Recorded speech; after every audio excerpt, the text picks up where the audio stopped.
Aujourd'hui, je voulais te montrer comment est-ce que tu vas pouvoir récolter tes propres graines de Sarracenia une fois que la floraison est arrivée à maturité. Comme tu le vois dans l'assiette, j'ai déjà commencé à décortiquer certaines fleurs et donc les graines de Sarracenia, c'est bien le petit paquet marron que tu vois et autant te dire que là, il y en a plusieurs centaines.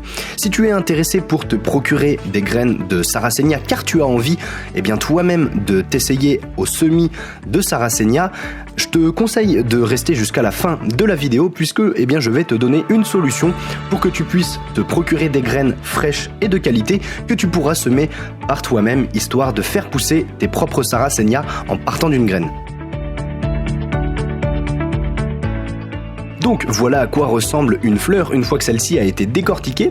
Personnellement, la plupart du temps, j'utilise une feuille blanche, histoire de récolter les graines plutôt que de le faire directement sur la table. Ça permet vraiment de les récolter facilement. Ma feuille, souvent, je la plie en 4 comme tu le vois. Et donc tu verras, ça facilitera ensuite le fait de pouvoir verser les graines à l'intérieur d'une petite boîte hermétique.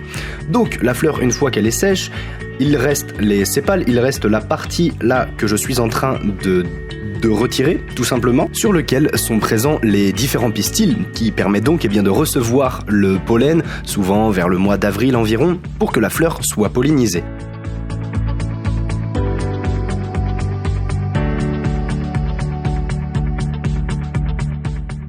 Donc ensuite, il suffit d'enlever les différentes parties qui ne contiennent pas les graines et tu vas pouvoir par exemple, comme je le fais, les décrocher parce qu'elles sont accrochées aux capsules, on appelle ça une capsule.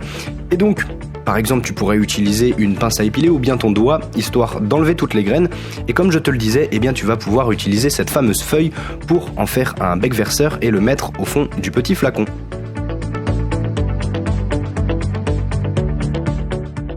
Donc voilà à quoi ressemble la capsule et donc c'est cette partie-là, que tu vas détacher et les graines vont tomber directement dedans. Alors, la chose c'est que des fois, les graines restent accrochées. Donc c'est pour ça que je te disais que de les détacher avec tes mains par exemple, ou bien une pince à épiler, ou bien un petit cure-dent, ça te permettra de vraiment toutes les avoir.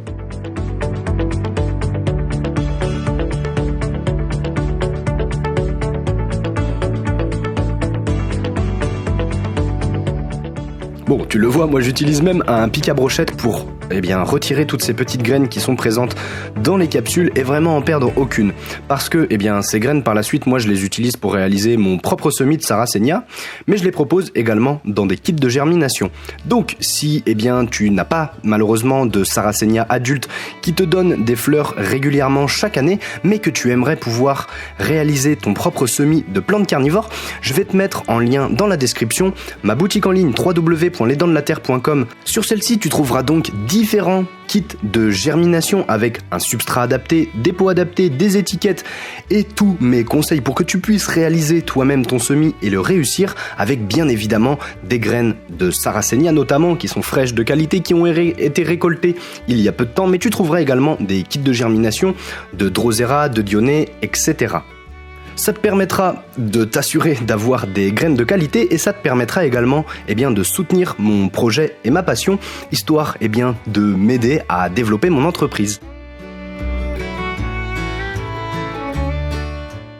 J'espère sincèrement que cette vidéo t'a plu, qu'elle t'a été utile. Si c'est le cas, n'hésite pas à laisser un petit commentaire pour me le faire savoir et n'hésite pas également à t'abonner pour soutenir mon travail. Et moi je te dis à très vite autour de cette nature insolite, passionnante et dévorante. Ensemble cultivons l'insolite, c'était Enzo pour les Dents de la Terre.